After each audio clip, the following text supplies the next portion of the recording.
Not sure that I can promise you the end of all toil and all gloom this morning, but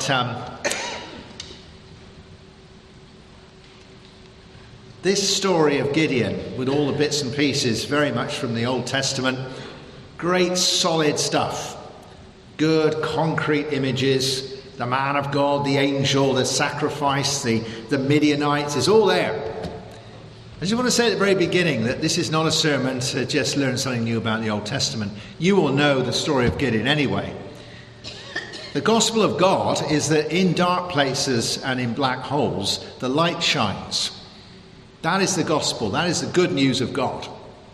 And we all have holes that we get into, and we all have dark places. The good news is that this is precisely where God meets us, in his light, love and power.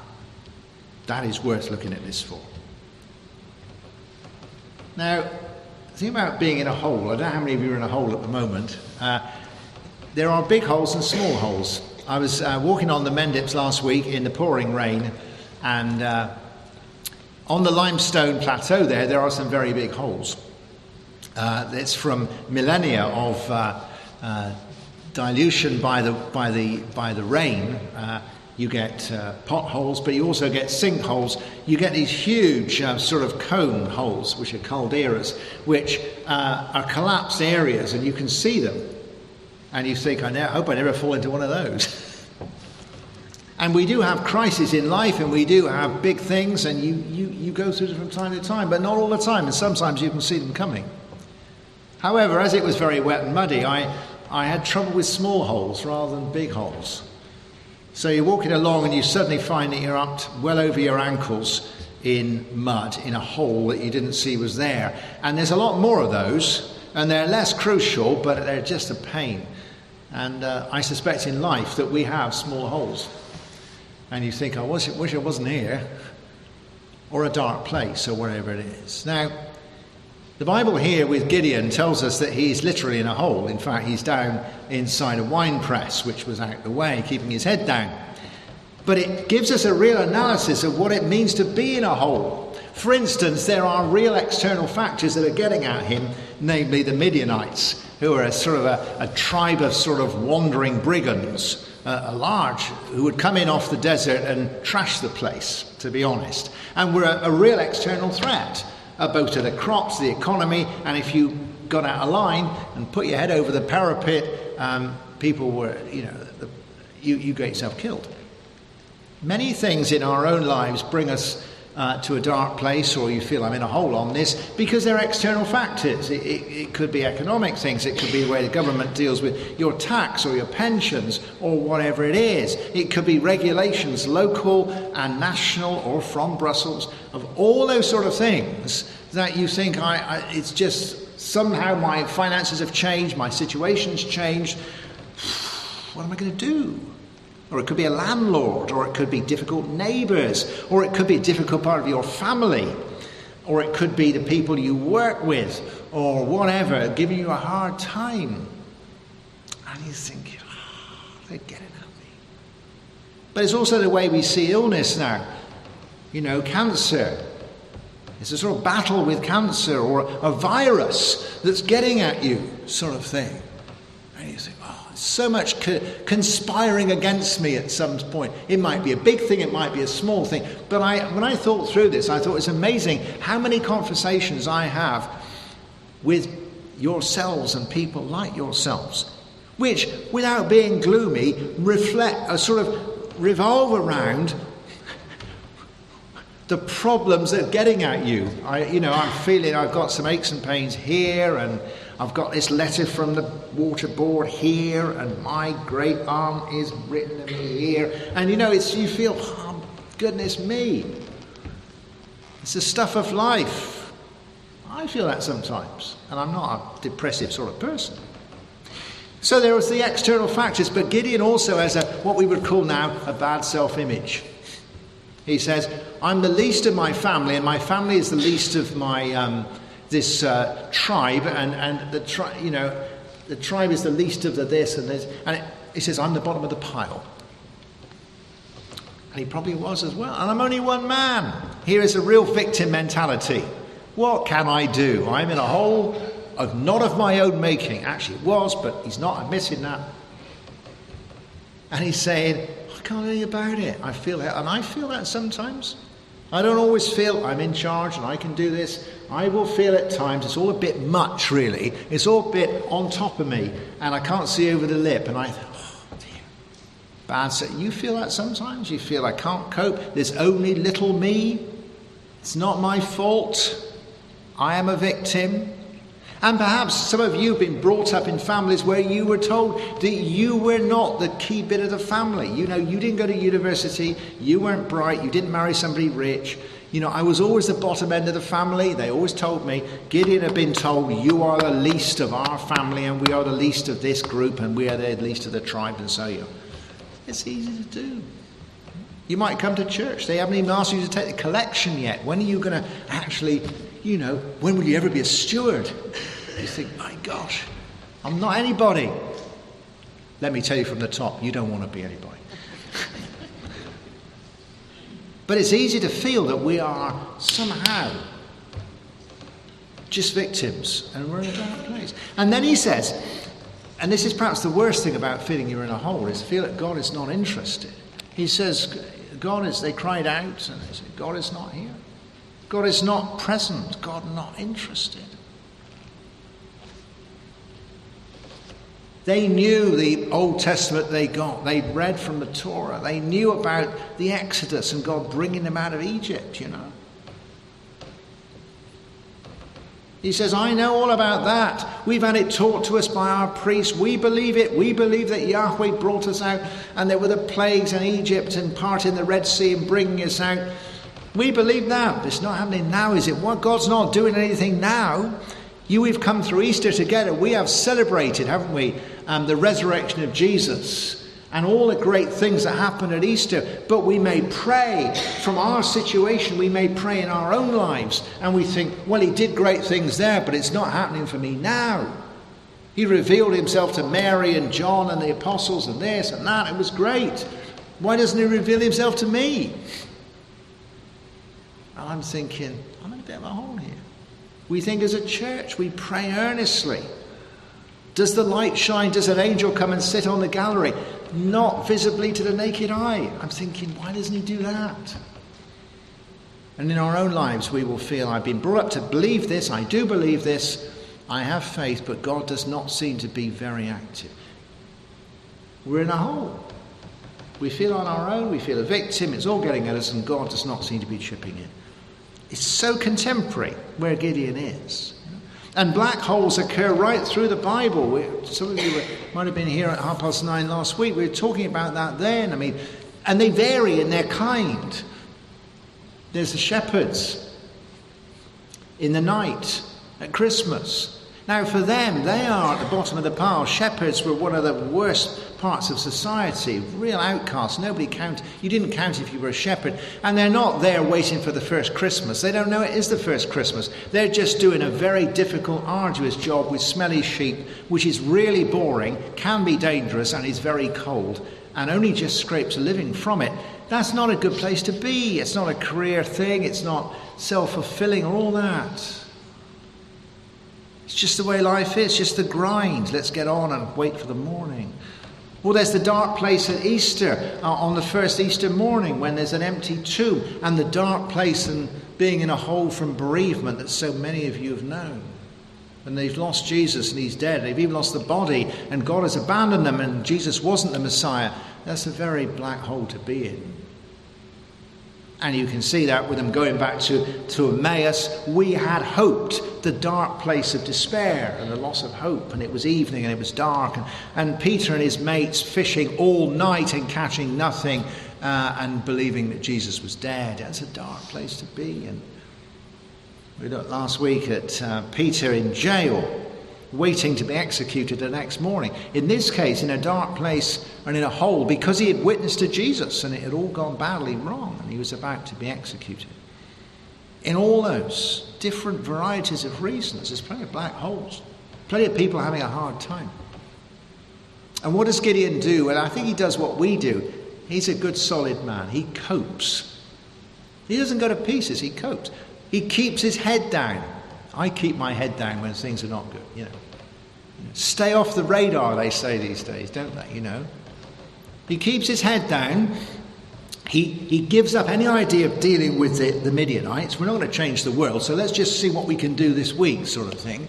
He uses his ingenuity, that he's threshing his wheat in a wine press.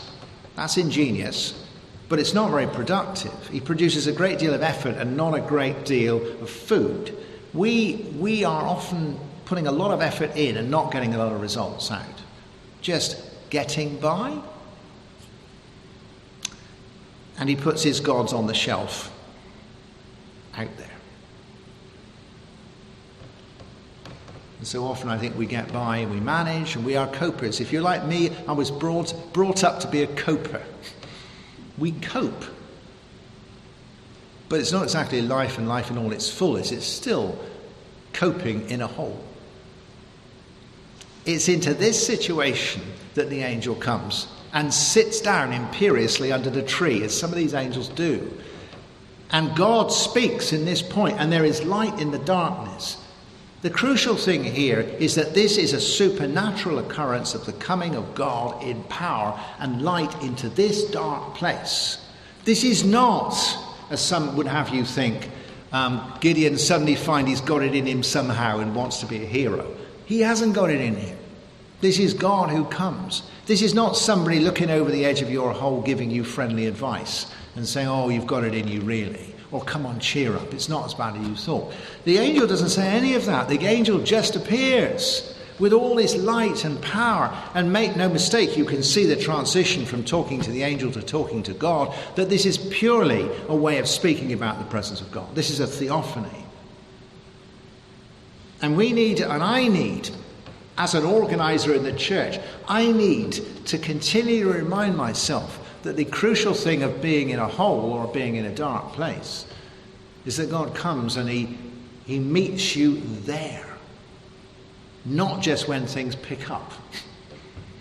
It is in all those black holes, it's all those dark places, the night before Christmas, the night before Easter Day, the night before Peter was about to be executed. It is in all those places that the light shines and the Lord speaks. Not afterwards, but then, at the darkest place. Encounter with the living God is the crucial thing that changed, the real game changer. It's interesting, one of my eldest daughter and her family had been to Spring Harvest, as I used to, and we met them the week after they'd come back. So it was really great. They were fired up there for the Lord. And there had been the keynote speakers, and always happens at Spring Harvest, the keynote speaker writes a book and you buy the book and take it home. Anyway, so I managed to capture their copy of it. And because I'm thinking, this is good, what's being said this year? And you read the first couple of chapters and the chap is saying extremely well, I have to say. Moses does not get round to doing anything before he has met God at the burning bush. The Exodus does not happen because Moses has a thing about the social injustice of slavery. It happens because he meets God at the burning bush. Encounter is what changes the dark place. And a supernatural encounter. Another part of our family, some in-laws had moved jobs and moved house, and they had to find a new church. And they found a new church. And I said to them, so what made you choose this church? And they said, because we found that on the average Sunday, we felt something. We had a sense of encounter with God. We went along with them on Sunday. Was it the best band in the world? It's not the best band in the world. Was it the best preaching in the world? No. Was it the best coffee? Definitely not. But you could see what they were talking about. What they were seeking was an encounter with God.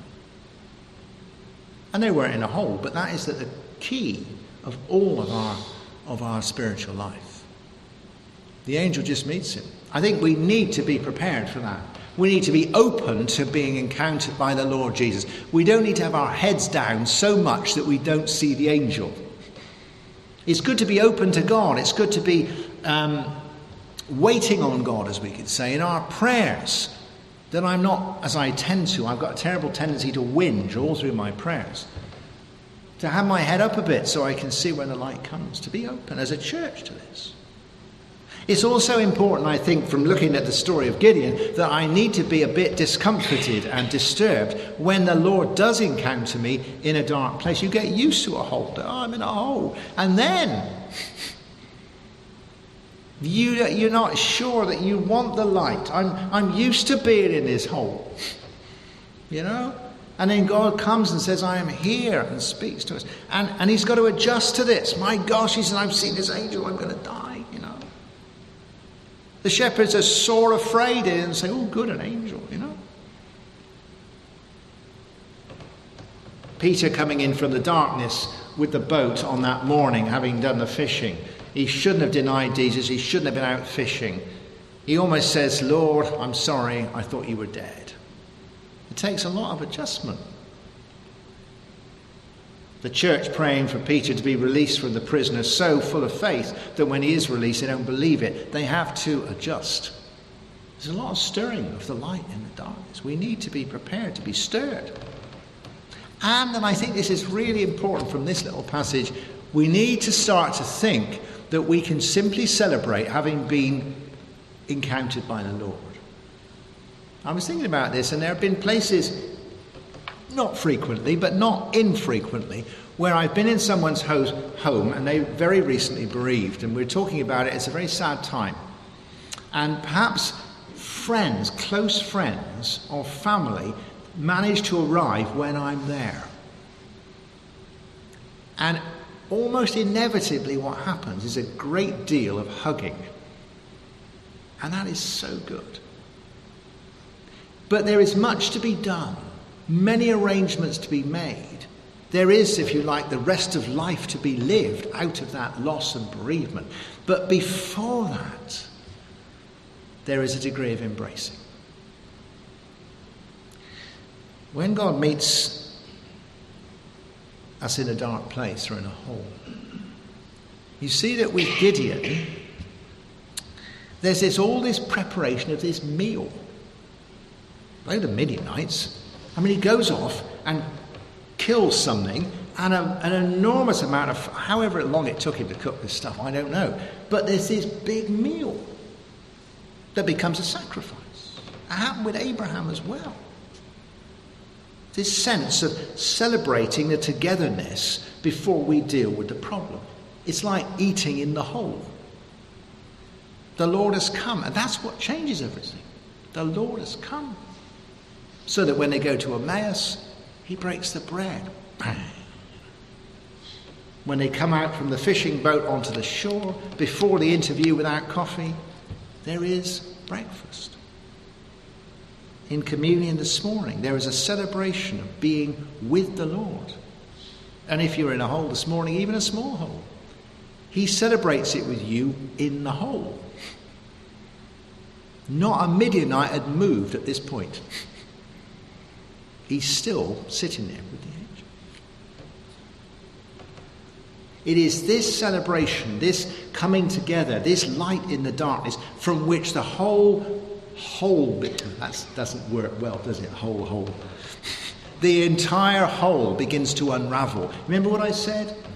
The dark place in the hole is that he feels God at.